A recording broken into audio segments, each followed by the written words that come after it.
Samsung 2019-এ তাদের mid range স্মার্টফোনগুলো খুব ভালোভাবে সেল করেছে। এর মধ্যে এম সিরিজ এবং এ সিরিজের স্মার্টফোনগুলো ছিল। 2017 এবং 2018 তুলনায় 2019-এ তারা এসে খুব ভালো ভালো কাজ করেছে এবং তারই ধারাবাহিকতায় স্যামসাংয়ের এম এবং এ সিরিজের নতুন কিছু স্মার্টফোন ওয়াইফাই সার্টিফিকেশনে লিস্ট হয়ে গিয়েছে। এর মধ্যে রয়েছে স্যামসাংয়ের বাজেট ক্যাটাগরির M11, A11 এবং মিড রেঞ্জ ক্যাটাগরির স্মার্টফোন M31।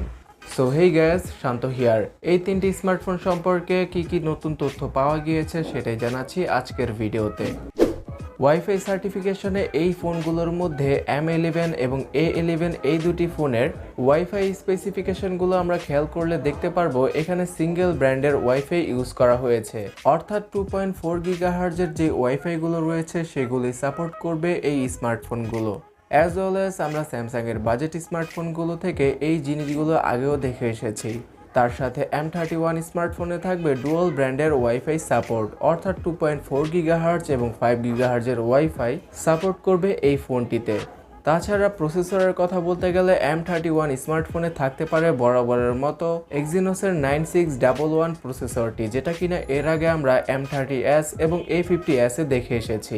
সো বুঝতেই পারছেন স্যামসাংয়ের যে মুদ্রা দোষটা রয়েছে, অর্থাৎ পুরনো ফোনের প্রসেসরটিকে নতুন ফোনে ইউজ করা, সেটাই কিন্তু এখানে হতে চলেছে। সত্য কথা বলেছেন। তাছাড়া আরও কিছু রিউমারও আসছিল যে স্ন্যাপড্রাগনের 665কে ইউজ করা হতে পারে M31 স্মার্টফোনের মধ্যে। তার সাথে থাকবে 6000 mAh-এর হিউজ ব্যাটারি এবং 18 ওয়াটের ফাস্ট চার্জিং ফিচার।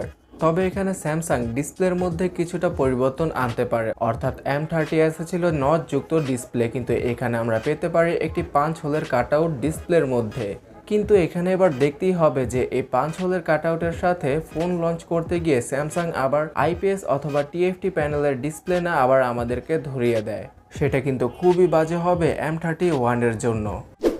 তার সাথে M31 এর ক্যামেরা সেটআপের কথা বলতে গেলে 48 মেগাপিক্সেলের ট্রিপল ক্যামেরা সেটআপ আমরা এর রিয়ার সাইডে দেখতে পারি, আর ফ্রন্ট সাইডে থাকতে পারে 32 মেগাপিক্সেলের সেলফি ক্যামেরা। তবে এখনো পর্যন্ত এই জিনিসটা ক্লিয়ার না যে কোয়াড ক্যামেরা নাকি ট্রিপল ক্যামেরা সেটআপ থাকবে এর রিয়ার সাইডে। যদি কোয়াড ক্যামেরা ফিচার তারা দিতে পারে তাহলে অবশ্যই চতুর্থ ক্যামেরাটি হবে একটি ম্যাক্রো সেন্সর। তার সাথে 664 থেকে শুরু করে 128GB পর্যন্ত ভেরিয়েন্ট পাওয়া যেতে পারে M31 স্মার্টফোনের। আর এদিকে বাজেট ক্যাটাগরির A11 এবং M11 স্মার্টফোনের মধ্যে থাকতে পারে 64GB ইন্টারনাল স্টোরেজ এবং 4GB র্যামের সাপোর্ট। আর প্রসেসরের কথা বলতে গেলে স্যামসাংয়ের নিজস্ব এক্সিনোসের 7885 প্রসেসরটিকে ইউজ করা হতে পারে এই A51 এবং M11 স্মার্টফোনের মধ্যে, যদিও কিনা এখনও এই জিনিসটাও কনফার্ম না। সো অফিসিয়াল ডিটেলসের জন্য আমাদেরকে আরও বেশ কিছুদিন অপেক্ষা করতে হবে। তাছাড়া ফেব্রুয়ারি এবং মার্চ মাসের মধ্যেই এই ডিভাইসগুলো আমরা মার্কেটে দেখতে পাবো। আর আশা করা যায় যে এপ্রিল এবং মে মাসের মধ্যে বাংলাদেশের মার্কেটে অফিসিয়ালি এন্ট্রি করবে এই ডিভাইসগুলো।